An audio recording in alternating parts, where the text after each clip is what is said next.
Hey everybody, Doug here from 2 Plus Tough, and my name is Doug, and I'm going to be chilling out with you today, talking about the new previews we got for the General's Handbook. What is it, 2020? Yeah, I guess. For some reason in my brain, I always think that they would want to do like next year's and then play it out to the year, but it is always the year it comes out. Anyway, 2020. If before we get going, what I want to say is if someone could just tell me if they can hear and see me okay, I would really appreciate it. What I will also say is that if these preview reviews, as I call them, are new to you, basically what I'm going to do is I'm going to read through the article. There are lots of folks that get several messages that when an AOS article drops, they don't like to get their information through reading. They like having a discussion, right? That's just different ways people like to learn and absorb information. And so I'm going to read the article to you as it is, and then we're just going to talk about kind of our thoughts on it. So stick with me here. I see you. Hear you. You matter. Thank you very much. Awesome. Well, then we'll go ahead and we'll transfer over to the share screen here. And as you can see, the chat's up on the right. So I will be able to answer your questions. Basically, what I'm going to do is read through the whole thing. I'll check the chat to make sure there's nothing super pressing that I'm missing. So if there's like clarification questions on what I read or whatever, and then we'll start our discussion. So here we are. A new year of gaming in the mortal realms awaits. The General's Handbook 2020 is back on track with this year's essential annual for gamers of all stripes on pre-order this coming weekend. But just what will you find in the new edition? Today we're going to find out. And we have our nice little beautiful cover art here. I do actually love that image. I'm assuming, I can't really tell by looking at the side of it, but I assume they might still do the same thing they did this year where they have like the GHB in one section and then like a separate pamphlet with points updates. Assuming there's points updates, I don't know. I assume there is. The contents page. So this is going to be something that we cover in depth here, but they give you basically the table of contents for the book so you can kind of get a sense of what's in there. I'm not going to read through everything that's on there. We're going to come back here at the end and really kind of harp on it a little bit. And below that is a video. It's about 2.5 minutes long, something like that. And it basically has several of the designers and project leads talking about the various aspects of the book that they put a lot of time into. You have Sam Pearson, who I think is kind of the project lead for a majority of the book, certainly the narrative sections, I would believe. You have another gentleman who I can't remember his name. He's been newer to the scene, talking about the match play section, and then Jervis Johnson about the open play section. So very, very interesting stuff. They don't really give you a lot to like chew on. Most of the things they covered in this video we're going to talk about when we go back, circle back to that table of contents. So we'll kind of get there, but typically when I play videos here, it kind of blows out the sound, so I don't want to do that to y'all. Next section here on the article is multiplayer battles. It's hard to choose what the best part of this year's General Handbook is, but one change that's sure to affect every player is the new multiplayer rules. In Coalition of Death, 3 or more players can take part in thrilling team games, where they compete as unified groups called coalitions. If you're looking to fight legendary battles where your bonds of friendship are just as important as your army, this could be the game for you. I'm going to put a pin in that. They clearly don't understand how real friends work because your best friends are the ones who are like, screw you, buddy, and they stab you in the back because they can laugh and they know they can get away with it. That's how you know you're friends. We're going to move on here. So Coalition of Death is something that existed. It's been existed for quite a while. It's just multiplayer formats, but it looks like it is probably one of the highlights of this General's Handbook. If you're new to General Handbooks, like you're fairly new to the game this last year, I feel, this isn't like confirmed or anything like that, but I feel like every GHB has a different focus. I feel like the first one was really about like, hey, listen, here's the game system, here's points for everything. And then the next one after that was very narrative focused. This last one was kind of a strange one because they introduced some weird game formats like the not pitch battles. What's it called? Meeting engagements, where it's like 1,000 point armies and it's this really strange army setup.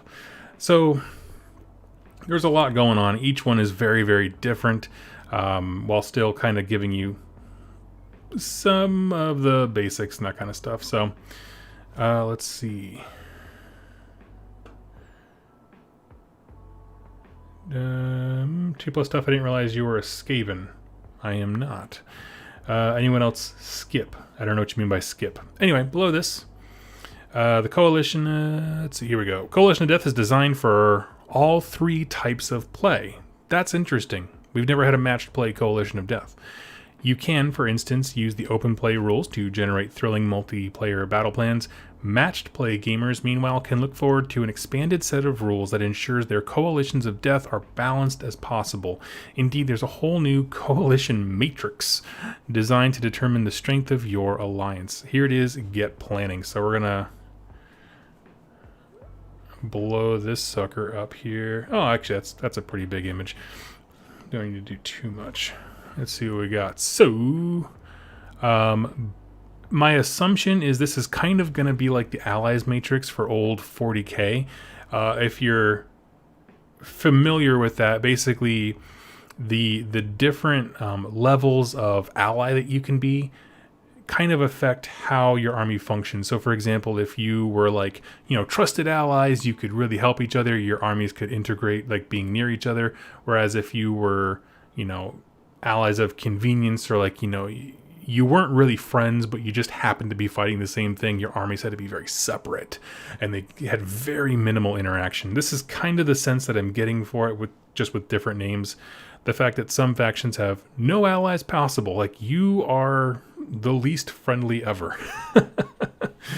One thing we can see here is that it looks like the only things that the Fire Slayers, who are mercenary by nature, will not ally with are Skaven and Gloomspite Gits. That's actually the one I was really curious about.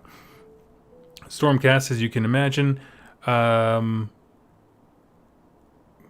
with most, well, all of the Order factions that I can see. So, yeah, they're shorthand. I'm a little bit lost on some of them, but yeah, it's an interesting concept. Blood Angels plus Necrons are the classic. Yep, exactly right. Hey, Cinderfall Gaming. Hey, everybody in the chat. So, yeah. Don't have a lot to say on this. We don't know what the restrictions are as far as like what this really means, to be honest. Like what is the difference between Battleforged Coalition and Desperate Coalition, that kind of stuff. What I do know is that the Realm Lords don't really like anybody. And you know what? I'm okay with that. So we'll go back to our other page here. I think I zoomed in a little bit. There we go. Armies that are close allies will be able to coordinate better in battle, while more fractious groupings, such as Desperate Coalition between Slaves to Darkness and Ossiarch Bone Reapers, will treat each other as enemy units for the purposes of movement. That's an interesting one. So they do repel each other a little bit. A little 3-inch bubble. These alliances cut across the Grand Alliances and are based on a faction's lore specifically. So for Fire Slayers, for instance, will fight with pretty much anyone, but don't trust the elves much. Likewise, the Iron Jaws will team up with most factions, while the Followers of Chaos will rarely, if ever, battle alongside their mortal enemies in order. I like that it's lore-based, but they made the Matrix with rules, and so they're saying to you, like, this is going to be match play enabled. I'm curious as to how that's going to work. I'd love more team games to be like a common format, because I just think it sounds hilarious. If you're looking for a twist on your regular games, a fun theme for an event or your club or some friends, Coalition Death will be brilliant. So yeah, we'll be back later in the week with more previews. That's pretty much it all we got for today. Now, one other thing, and I'm going to go to the MeCam here for a hot sec, is a picture that I actually shared on a few platforms. Let me pull it up here. I totally forgot that I wanted to talk about this. But in a preview video that... Let's see. I don't know why my computer's being all strange all of a sudden. It's like logged me out of everything. I'm trying to find this pic for you. But basically it was a picture that showed a page of the new General's Handbook, and it was very interesting. I noticed something in the top corner. So that's the end of the actual article. If you have any questions, want me to review anything, what do y'all think?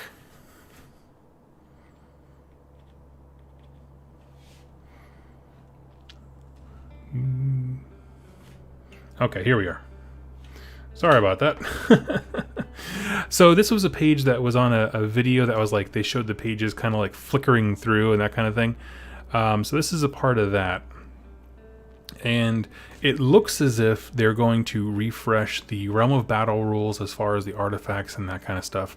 So it says in the top left, after picking a battle plan to use, you must pick a mortal realm for the battle to take place in. Must is an interesting word.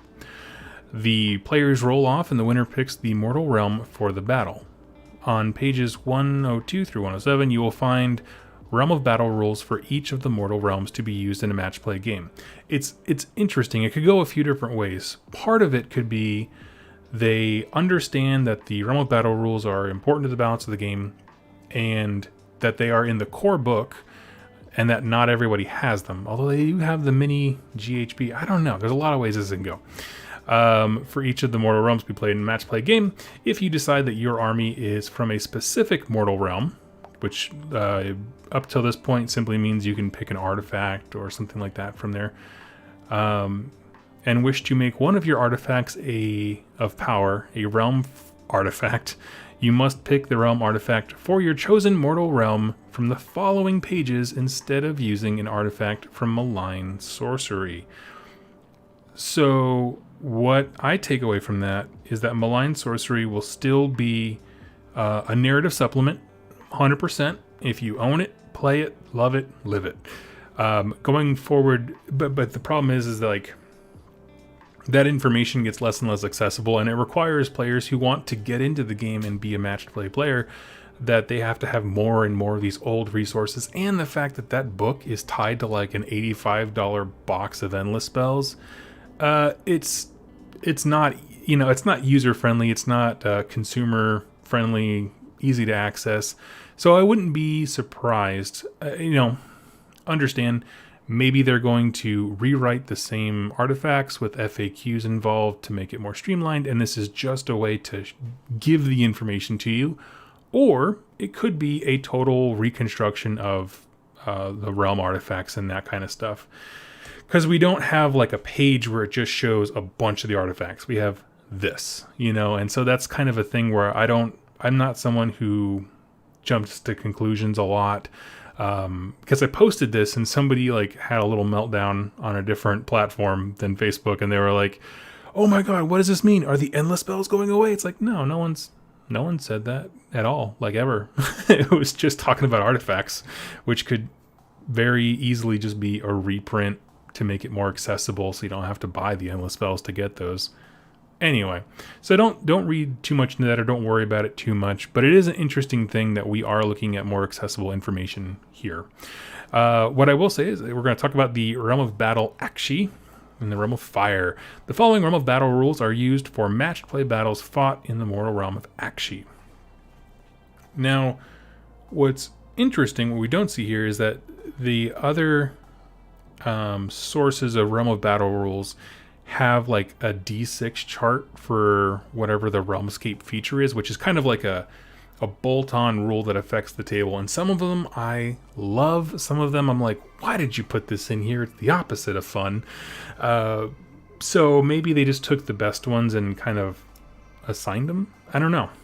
So this is again another question. Do we have Realmscape features that are random? Do we have that many choices? Or is what we're seeing right here it for Akshi? So you would get Realm Sphere magic. Everybody knows how to shoot a fireball, which is legit. I absolutely love it. Which is something that I kind of wish they had always had. In fact, if this is the future of where we're headed, with Realm of Battle, you have to have Realm of Battle. You get specific artifacts, and you get, in this case, like a spell. Like a spell, not the big list that is too cumbersome to remember for events.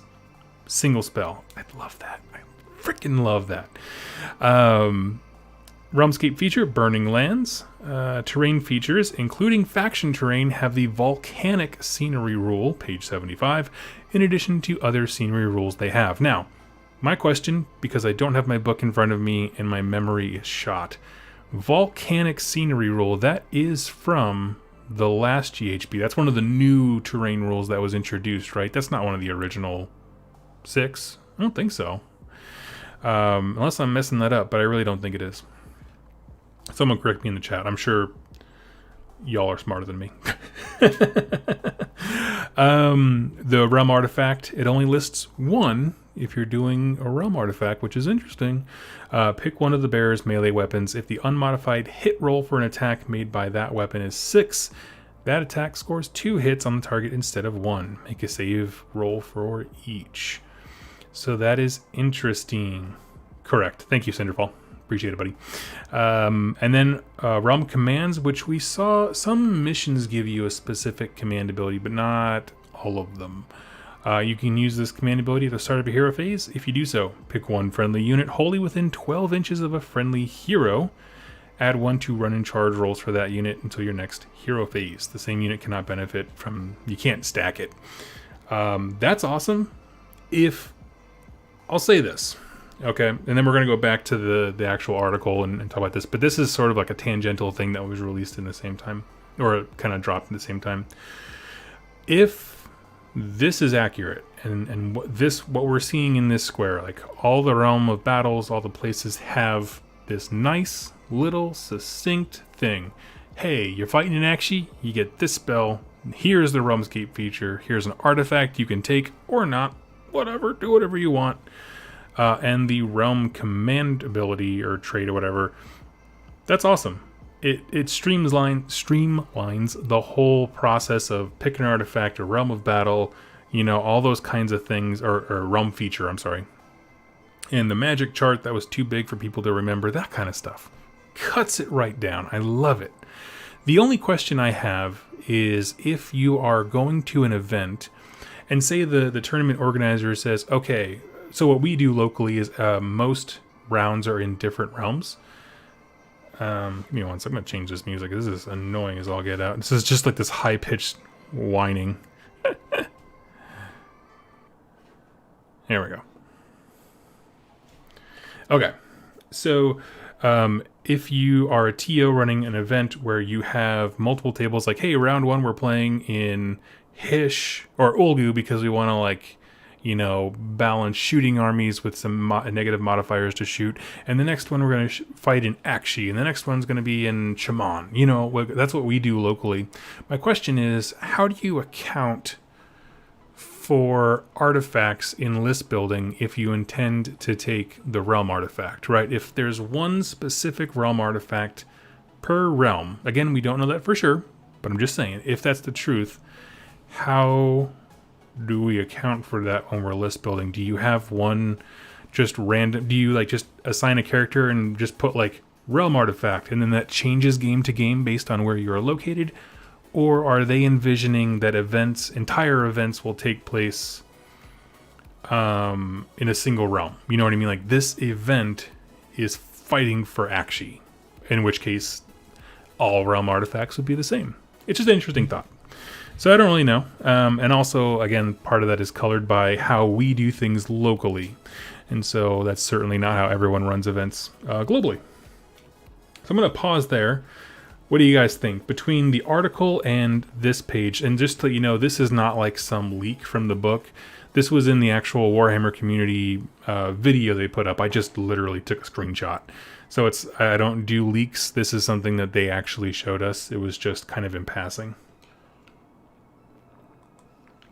John Byer says I'm reading it wrong. It says you may choose to be from a realm. Right, I understand that, but if I decided that my army was from Akshi, if you decide your army is from a specific mortal realm and wish to make one of your artifacts a realm of power, what am I missing? Someone explain it to me.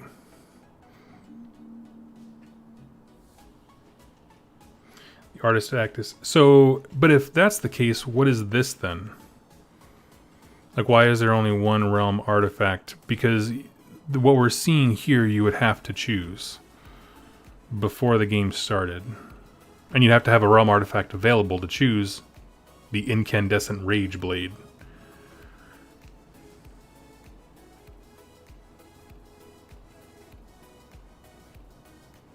The second column says you choose a realm in addition to the battle realm. Okay. We're going to work through this, because apparently I'm missing something, so help me out. Explain it like I'm 5. Exactly. So my question is, I understand what y'all are saying, that Realm of Battles are detached from artifacts you choose when you're list building. Totally get that. What I'm confused on, if there is a list of artifacts somewhere else in the book, why is there a realm artifact here? You know what I mean? If we're going to say, we're going to play this round in the realm of fire. Okay, so let's say I brought a, I don't know, an army that's themed from Chamon, right? I already have my artifact picked out. How would I pick the incandescent rage blade? And that's what I'm kind of curious about, because it's tied to the realm of battle, which is different than list building and that kind of stuff.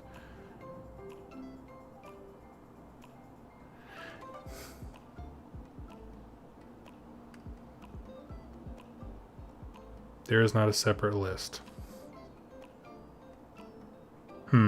So you're saying, let me make sure I got this right. And remember, there's a like a minute-long disconnect between when I say something and when you guys reply to me. So bear with me. You're saying this is the realm thing. I don't have to choose an artifact, but if I choose, I don't have to choose to be from a realm, but if I do, I have to choose the incandescent blade. Is that what you guys are saying? And that, in addition to that, let's say I themed my army from Chamon, Realm of Metal, then I would take the Chamon, whatever that equivalent to this is, and that way it wouldn't matter, right? I'm themed from something, I have that realm's artifact, singular. It's just that all the other rules only matter when I'm playing an Akshi. I guess what I'm you still get the Rage Blade no matter what realm you're in. You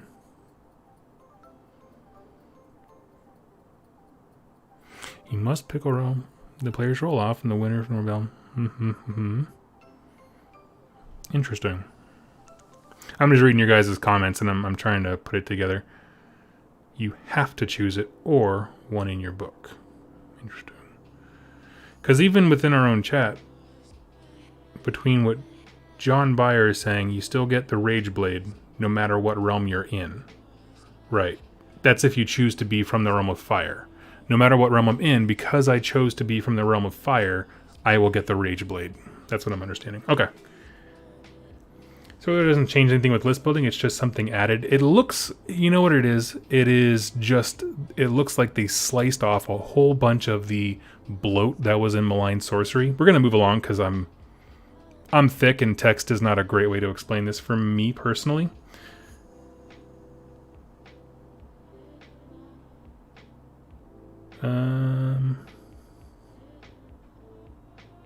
Exactly like now, but less rules. Thank you so much, Dave. Enjoyed my 40k orc video. Thank you so much.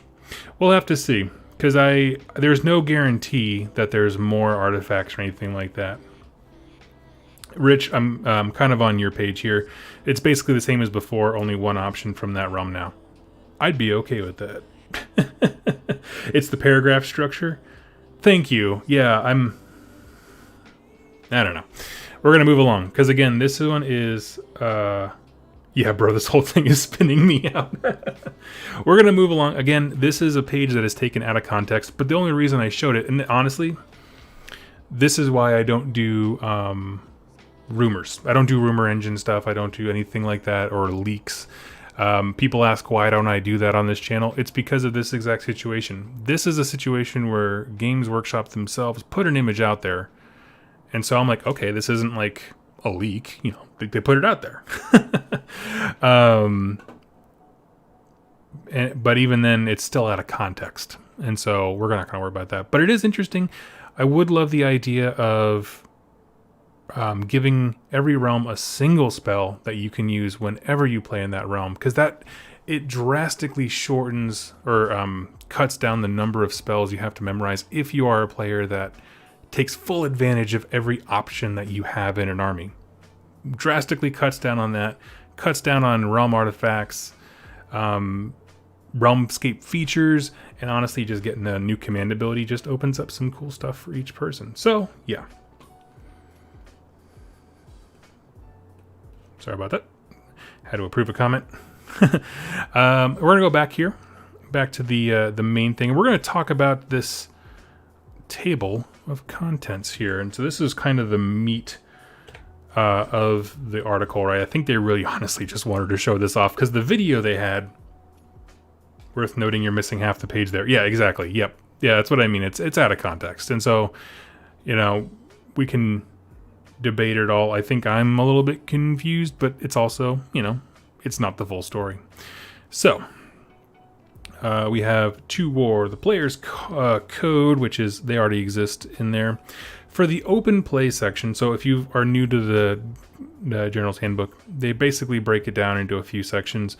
Open, narrative, matched, and then kind of like what I'm going to call a hodgepodge of just new stuff they want to introduce.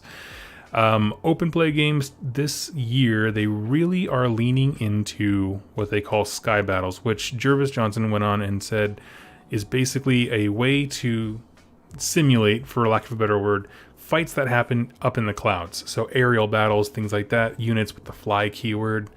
I'm very interested. He makes it seem as if there's like a campaign system that goes along with that ish. Yeah, Skies of Slaughter campaign on page 22. And that sounds interesting. I'm not sure it's what I was super looking for. I mean, there's no flying units in Realm Lords except for what? Just Teclis, right? Because he has the Sphinx. Am I crazy? I think that's something. Maybe no, that's all I could think of. And then you have my Magakin of Nurgle, which, I mean, that one is actually... My Nurgle is actually set up to do whatever sky battles there is, because I lean hard into Puscoil Blightlords on the big fly mounts. It's interesting. I'm not going to lie to you. It doesn't, like... If someone gave me the elevator pitch for this, I'd be like, Like, it doesn't, it just beam excitement into me. So, and part of that's just because there's so many factions that their options on fly units are really, really limited. And then you look at some stuff like Tzeentch, they have so many options for fly. They have the Screamers, and they got the Chariots, and they, obviously Lords of Change, that kind of stuff, where it's just like there's a disproportionate amount. Okay, KO. Yeah, exactly. Didn't they do a flying campaign rules thingy? Yeah, so Jordan, that's a good point. One of the things I think they're moving towards is using the GHB to consolidate things that they've put out in White Dwarf. So maybe they put it out in White Dwarf, let people engage with it on a low level, and then kind of get some feedback, and then kind of more, tighten the nuts and bolts, and then put it into a format for a General's Handbook. And now that I'm assuming they're going to do this, but with the last General's Handbook, they had one book for rules supplements and then one book for points, so that the book has a little bit more longevity. So now they're just building a library of, here's all the things that we've given you to play very, very different games in all the White Dwarfs, but now they're like codified and tightened up. That's my understanding. So, yeah. It definitely was a thing that was in White Dwarf, and I remember looking at it and being like, and then I turned the page. It was the exact same response. And part of it is, I don't think we in AOS, this is 100% opinion. Okay, this is 100% me.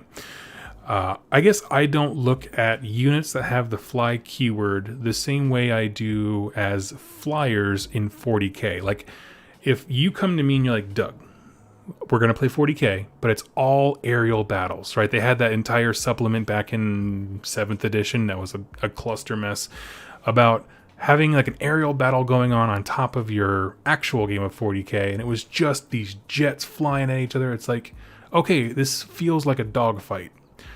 But the thing is that with the units in AOS, they don't feel like sky fighters in the same way. Some units might, like I can see a Lord of Change being a beast in the sky or a bloodthirster, that kind of thing.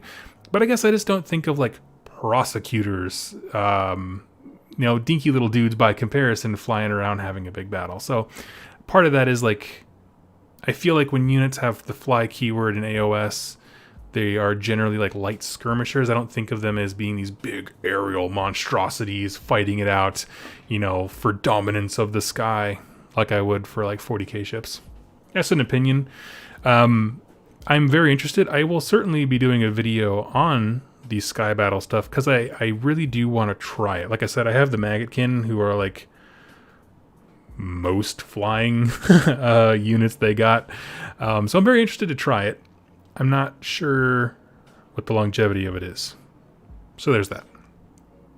As far as narrative play goes, I will say I do think this book leans heavily. The thing that I think they are focusing on this year is multiplayer games, which I'm okay with. Because they have team battle special rules, the Whisper engine, which I'm not, unless they said it in the video, Coalition of Death. There's some battle plans for it, which I'm pretty sure is what it is. And the Anvil of Apotheosis, if you didn't watch that little video they put out, it looks like it's going to be about a 12-page spread, which is a lot of real estate in a GHB. The Anvil of Apotheosis, if you didn't know, it's going to be a character creation format. And so my loose understanding from what Sam Pearson said was that you're basically going to pick what kind of hero you are. So like if you're a Stormcast, if you're a Free Guild General, that kind of stuff. And based on what class you pick, you get points to put into certain skills and attributes and that kind of thing. And so it's like a build your own hero. It's a narrative thing. It sounds awesome. I'd love to do it. Why not? It sounds fun. So that's the kind of stuff that I'm looking forward to. I wonder if they actually have like it'd be kind of cool to do a thing where maybe you and your buddy both play like 1,000 or 1,500 point game and you get a free hero of your creation. I think that would be a really fun thing. I'm not saying it's going to be balanced to make it fun, but obviously you're playing a narrative format. So if you are doing the Anvil Apotheosis, it's a narrative thing. So that's no. I think it's awesome. Blight's says, I think the thing that strikes me is that at least half the flying units in AOS are modeled to be on the ground. That's a super good point. Yeah, because I don't think about that, but that's actually probably what it is, because every flyer in 40k is on like a clear stand. There are meant to be jets up in the air. But when I think about a Lord of Change, he's still standing. And so, I mean, one of the Bloodthirsters looks like he's launching up in flames. That's a really good point. Blight's Creek wins that discussion. Sam has confirmed that there will be some rules to calculate rough points. Okay, cool. That's the thing. If you're gonna go the narrative distance of creating your own hero to have fun with your buddy, I think using the term "ish" when it comes to points is perfectly valid, right? This hero's 120-ish. I think that's fine.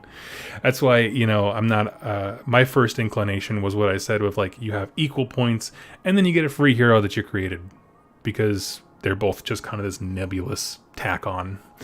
And then when it comes to match play, of course, what I'm going to go ahead and say is probably the section that a lot of people are clamoring for.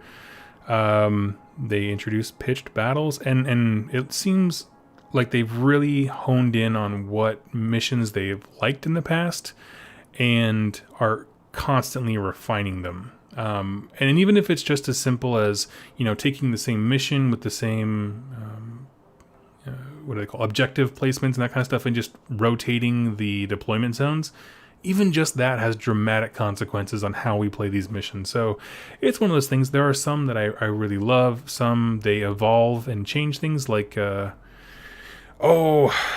terrible at remembering the names of these. What is the mission where it's like a point that follows a matrix and it bounces around the shifting? No, it's not shifting objectives. No, I don't remember. But maybe it's Places of Arcane Power. I don't know. Not because they're for sure. But it's that idea of like that was one where in the initial time they showed us that it was very annoying to try and keep track of where this objective was supposed to be going. And then they refined it, and I'm just like, yes. It made it so much easier.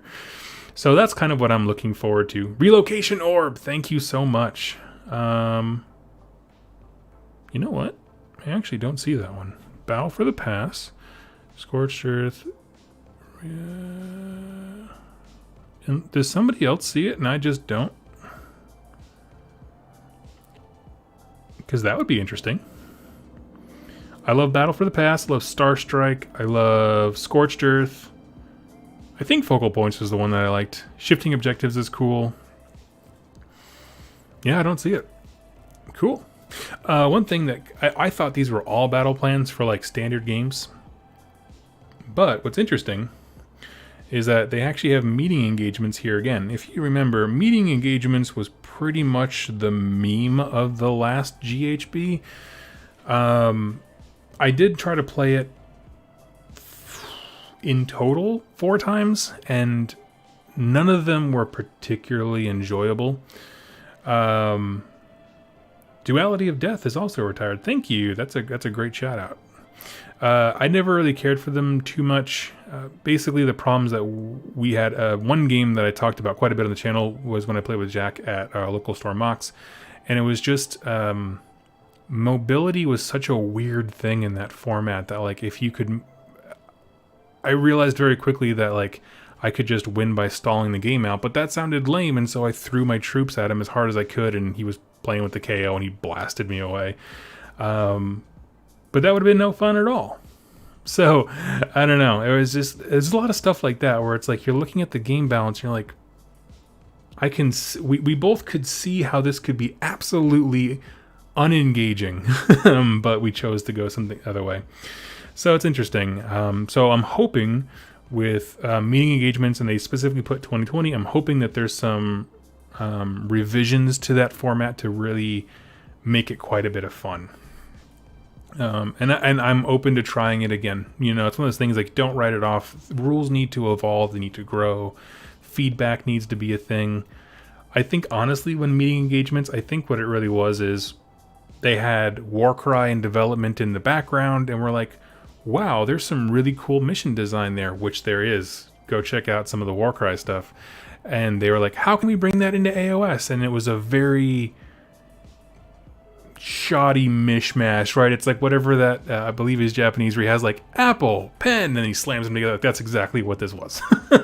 Age of Sigmar, Warcry missions, smash, and then you're like, this doesn't seem fun. But let's all. I do encourage you to try it. You know, it's got several pages of rules, and I think it would be quite a bit of fun. It could be quite a bit of fun. I love the idea. The idea of it is, you know, we're talking about elevator pitches that get you excited about something. And I said that like the Sky Battles, I was like, but if you tell me like, hey, here is Warcry missions with Age of Sigmar, I'm like, oh, that is interesting. That's actually an interesting idea. Because I love the way Warcry missions work. And so, I don't know. Anyway, so I'll go down there, and then it brings up Pitched Battle, Coalition of Death. And so what's interesting is that like I said, I do just play Warcry. I do just play Warcry, and I like it. But I like the way the missions work in this too. I can like both things, Chaos Spawn. So, like I said, Coalition of Death does make an appearance in every single format of the game. I think multiplayer is what they're really leaning into this year, which is cool. It's not something that I do a lot, but I remember the first game that me and what would later become the Rerolling One guys hanging out, we did a Triumph and Treachery game that was an absolute blast. We drank a bit, laughed a lot, and had a great time, and then sealed some friendships in stone. So, you know, those things, supporting those things is important, and I hope to do that kind of game again. And then there are 2 things here that strike me as being interesting. So you have Realm of Battle rules. Okay, and there's 6 pages worth. So that is interesting. So we don't know what's coming out yet, but yeah, based on our conversation earlier, I really hope they're just trimming all of the fat from Malign Sorcery and making it so much more accessible. So Warcry's janky dice mechanics can be a turnoff. I like it. I like it because of its simplicity, but that's a whole different discussion. And then last one is Conquest on... Actually, one more thing I want to touch on. Match play auxiliary objectives. Now, we had something similar to this, but I do hope that there's something like that. That we start using auxiliary objectives, secondaries, that kind of stuff. Looking at Conquest Unbound, Pitch Battle Tournament Pack. That's an interesting thing. One thing that I would like to see them do more of in these, and that I thought they did a great job, speaking of Warcry, in the Tome of Champions. Not only did they give you a rundown of like, hey, here's how you, first of all, play the game, here's some rules expansions, here's match play format.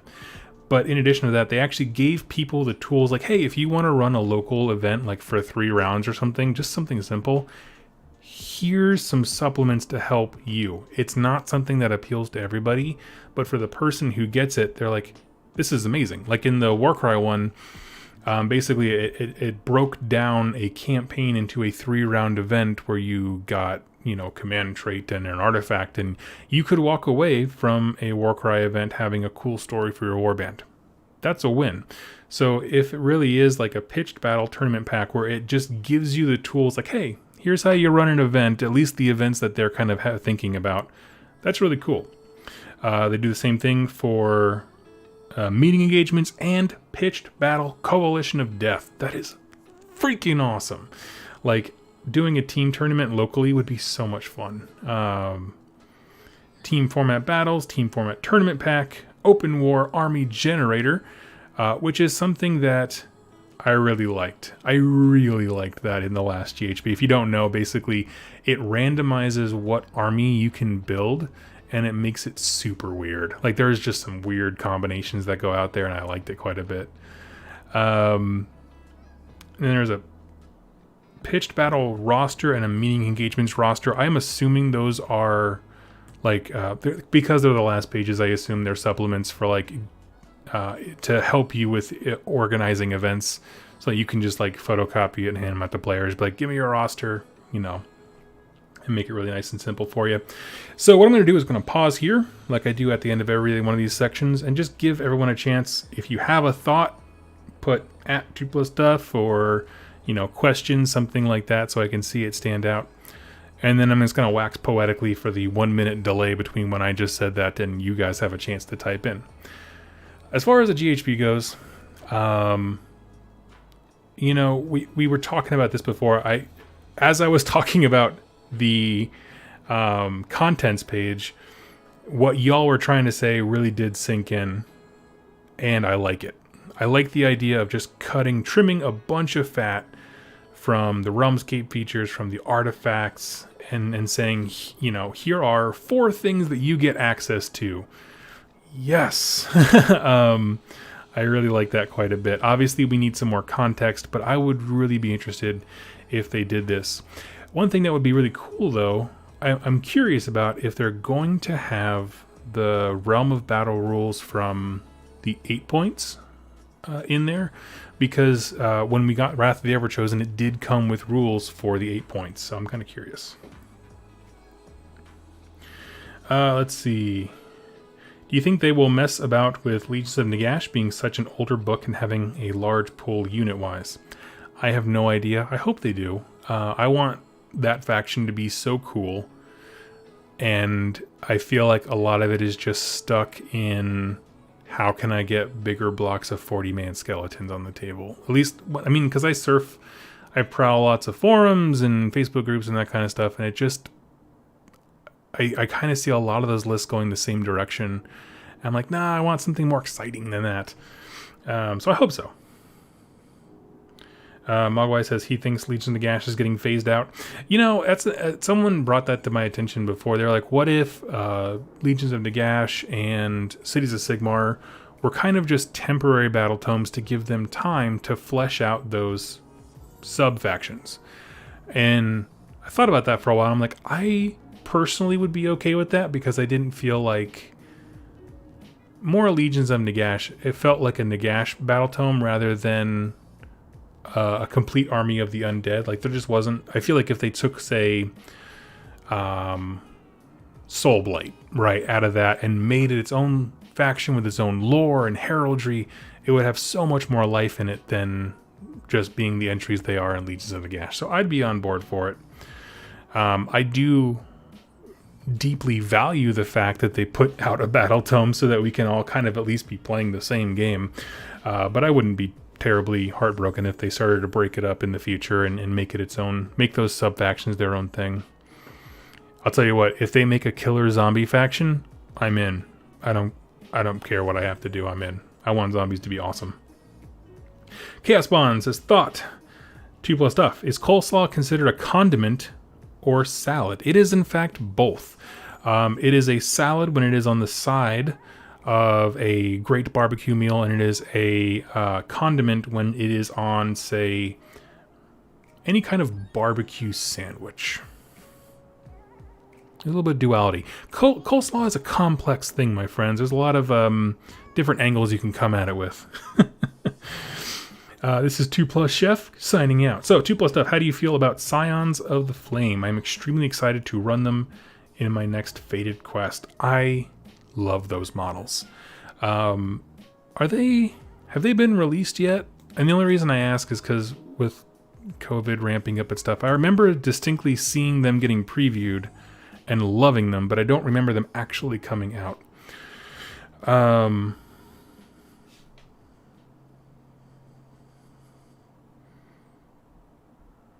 See. So yeah, let's see what else.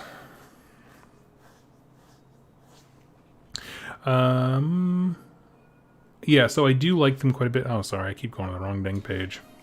There we go. Let's sit here. Yeah, so I do think that the Scions of the Flame are super cool. I love their theme. I love the idea of like fire purging stuff. All their lore seemed really neat. I just haven't had a chance since everything went to the garbage heap globally to really think about them. But they are cool. Quiet Wood says, are there new Merc companies? Well, you know, that was actually something pointed out as well, that Merc companies are not present here, which they were in the last one. So that is interesting. I wonder if they will be a supported format thing, or if they just weren't getting the traction that the GHB team wanted. So they're kind of like, off to the side. So I don't know. That's a really good point, though. Sees an extremely popular faction, would be a huge shame to phase out. I don't think phasing out is the right word. What I mean is just expanding on different things. Like, yes, Cities of Sigmar is a cool book. I would be equally excited for a Hammerhall battle tome. You know, wow, that'd be so cool. So I don't think phase out is the right word. I think it was important to have it, but it allows them. It allows them to do a lot more in the future. Ethereal B2B. What is your feelings about Legions of Asgore being absent from the Allies? Legions of Asgore, that is the Chaos Dwarves, right? Let me see. Well, Sons of Behemoth, which is awesome. What I'm looking to see is if they have Tomarkin's Horde, and they don't. This does not surprise me, because Forge World stuff doesn't typically show up in mainline game things. It really doesn't surprise me. It also wouldn't surprise me if tomorrow they came out with a PDF that was like, oh, by the way, BT dubs, here's Tomarkin's Horde and Legion of Asgore in their chart, because for some reason they keep things separate. And honestly, that's always been the thing that's kept me from getting into a Forge World based army. They're very inconsistent in how they support them rules-wise. Austin, question. Thoughts on Lumineth only ally Deepkin? Yeah, actually, we got that pulled up right now. So let's see. So Realm Lords can be Battle-Forged Coalition, which is the highest level of fist bump and bro trust there is, with Stormcast, Daughters of Cain, Sylvaneth, and that is it. No, wait, that can't be right.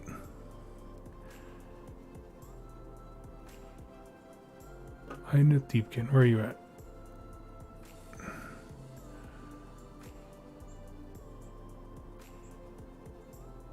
Huh. Wait. Okay, hold on a second. Because I'm a bit perplexed. The only ally that the Lumineth Realm Lords have in their book is Idnith Deepkin. Okay? But on this chart, they are 10,000 more times likely to work with Stormcast than they are with Idnith Deepkin. The Deepkin are a desperate coalition, which is the worst level. That is so weird. Thank you for bringing that up, for pointing that out, Austin. That's so weird. Why are they the only ally in their battle tome, but they're like the worst of friends on the chart? I don't know. I'm still working through the Realm Lord lore, so I'm trying to understand. I haven't quite seen yet where Deepkin really fit into that, like why they're even there at all. So I don't have a thought on that yet, but it's a super good book, the battle tome.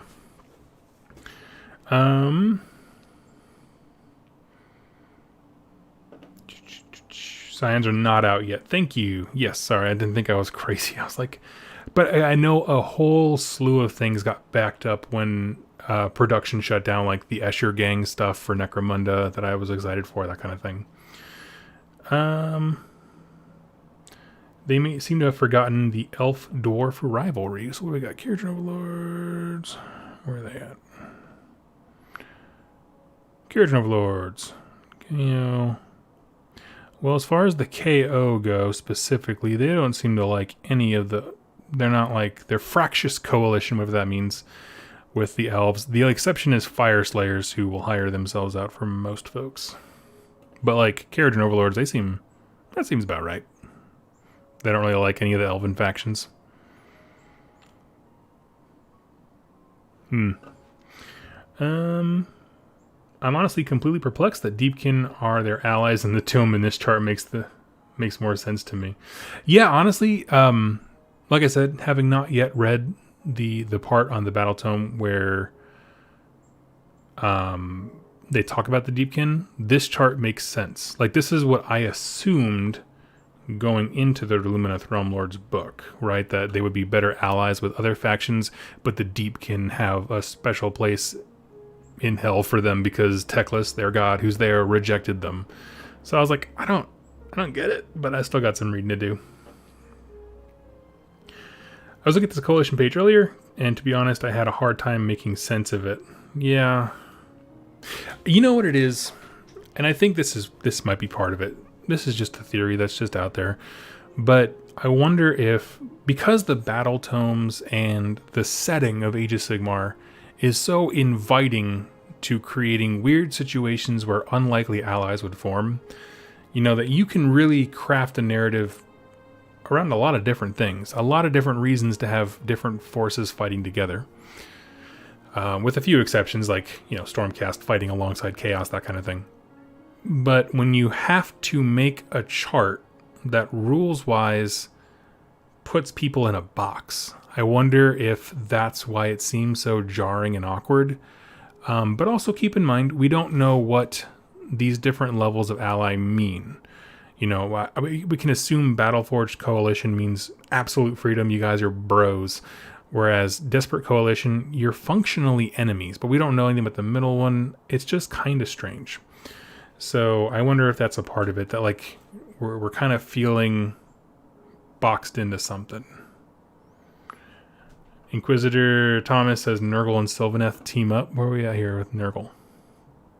I don't think they can. Sylvaneth. Nope. That would be really funny though. That would be super stinking funny. Oh, maybe I can make my death-themed Sylvaneth like a Haunted Woods. Yeah, that would technically work. Desperate Coalition. Anyway. It's a lot like signing D&D alignments to morally complex villains. That's a way more succinct way of saying it. But yeah, basically, that when you start putting people in a box, all of a sudden you see all the flaws with all the boxes. So anyway, that's all. I just wanted to chat about this a little bit, keep people in the know, because it is a 40K lore week, whenever they do information about the GHB and that kind of stuff, I'll be chiming in with a live stream to talk about it. I don't know if there's going to be one tomorrow, but whenever there is, I'll be on. We'll chat about it. And I'm excited. I'm excited because some of the missions I didn't like went away. We have some new ones that I'm excited to try. I do want to try the revised meeting engagements, and I want to see what's up with the sky battles. See if there's some meat on them bones. But other than that, the focus on multiplayer games is very, very obvious, and I'm okay with that. It's not everyone's going to use it, but I like that it is there.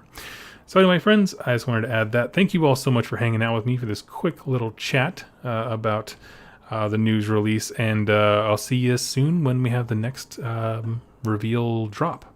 So yeah, take it easy, friends. I'll chat with you soon.